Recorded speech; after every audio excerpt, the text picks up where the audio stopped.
俾多一個資訊俾大家咧，其實頭先一路講緊嘅係一個 financial statement 啦，或者係 prepare 個 budget 啊各樣嘢啦。咁其實有一啲咩係 financial statement 以外嘅嘢咧？咁翻轉頭，亦都係頭先個老闆嗰個角度啦。我老闆去睇個 financial statement 嗰個角度，記唔記得第一張 slide 我哋一路都講緊啲老闆係講緊點樣睇呢樣嘢，係覺得好煩啊嘛，唔啱我使啊嘛，淨係啲會計師、淨係啲稅務局先要睇嘅嘢嚟噶嘛，係咪？其實個症結嘅所在咧，佢哋就唔係好睇得明呢樣嘢。其實有兩個咧係一個叫 financial accounting， 有一個咧叫 management accounting 嘅嘢嚟嘅。咁 financial accounting 咧，大家成日咧都會去睇咧，就係話全部係對外嘅，要報稅嘅，或者甚至乎咧要俾個投資者去睇嘅。大家真金白銀咧睇住你份 statement， 跟住我投幾多錢落去嘅。同埋呢啲咧全部咧都係反映緊過往嘅業績嘅，唔係攞嚟睇將來嘅嘢嘅。當然頭先計嗰啲 financial ratio 嘅 analysis 可以睇到少少嘅將來嘅嘢啦，但係大部分佢係反映緊過往嘅業績，同埋咧呢啲唔係一個實時嘅報導嚟嘅，係講緊1年之後咧先至話俾你聽究竟係點樣樣。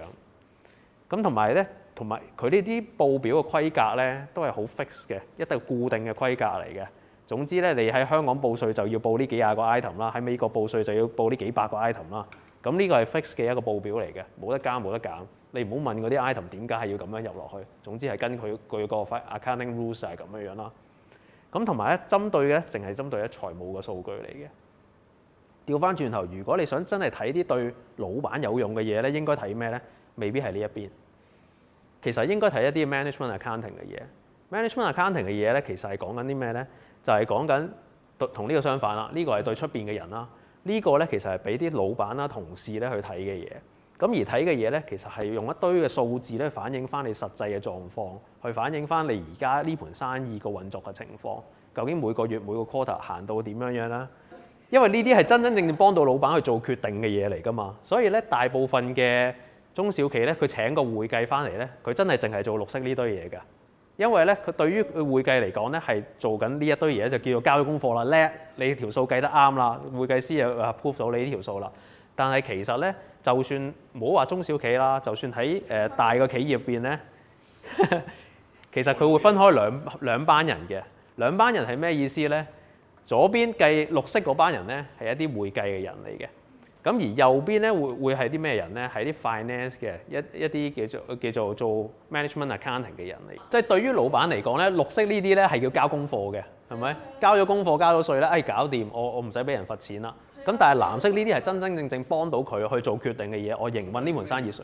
藍色嗰 part 咧係其實對於老闆嚟講咧係好重要，或者係唔好話淨係老闆啦，對於啲中層嘅管理人啦，咁所有嘅管理階層咧都應該係睇呢啲，要睇得明嘅。咁俾少少嘅 example 俾大家咧去睇下藍色呢啲咧係包括啲乜嘢嘢啦。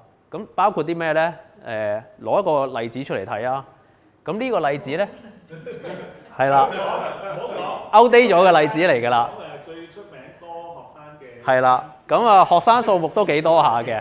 某間鋪頭，唔好講名，食開支好多嘅，唔好講名。咁其實咧，你呢度咧，喺藍色嗰 part 咧，你要睇啲咩咧？就成個 overall 你成個 business 個營運嘅狀況係點樣樣嘛？其實睇幾個 KPI 嘅啫，睇學生數目係咪？第一樣嘢你咪睇學生數目，舊年同今年嘅學生數目係有咩分別嘅？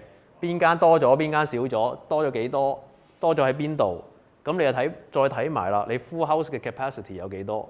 咁你個 percentage 有幾多？咁呢啲係睇一個 KPI，就係話我有咁大嘅位裝到1200人，我而家裝咗幾多人先？裝咗700幾人啫喎。咁即係仲有好多 capacity 可以 expand 啦。咁翻轉頭，你會見到，highlight 咗呢啲紅色嘅，究竟係咩咧？就係呢啲 capacity 特別低嗰啲位置咯，或者係你增加嘅數目增加得特別少咯，成年都加得個3個人，你呢間學校教緊啲咩咧？咁就會捉翻嗰個校長出嚟去照肺㗎啦嘛。咁呢啲係一啲 decision 個老闆係可以做到嘅嘢嚟嘅。見到個問題喺邊度嘅時候，你就知道捉邊個同事出嚟照肺㗎嘛。咁但係如果冇呢堆咁嘅分析嘅話，佢睇唔到啊，佢唔知邊間好定邊間唔好啊。純粹睇呢兩個 figure 啊，幾好喎，700幾人喎，舊年得400幾人啫喎，拍手掌啦，係咪啊？咁另外一啲其實可以睇嘅嘢咧，就係譬如話個 target 個完成個 percentage 啊。你年初定咗一個 target，呢個就係你嘅 budget 啊嘛。budget 咗咁多，我 budget 咗要加60個人嘅，要加90個人嘅。咁佢 hit 到 budget 有幾多咧？得個50幾個 percent 嘅話，咁呢啲又係要捉嚟照肺嘅話，呢啲 over target 嗰啲，咁咪獎多啲 bonus 俾佢咯。呢啲 again 亦都係一啲 decision making 嘅 process 嚟㗎。冇呢啲 figure 嘅話，個老闆都唔知邊個好邊個唔好。咁仲有下邊你有增加，一定有流失㗎啦。咁你去睇翻個實際嘅流失率喺邊間嘅分店嗰度，你見到啲客喂全部都係呢幾間分店流失嘅，其他嘅分店喺度加緊數嘅，咁你咪又捉翻呢幾間分店出嚟照肺咯。咁咪問佢點解咯？問個原因出嚟，呢啲就係全部我點解咁強調要用數字去分析咧？就係喺個數字上面咧，你會見得到好多唔同嘅端倪出嚟，因為有好多係老闆以為嘅嘢啊嘛。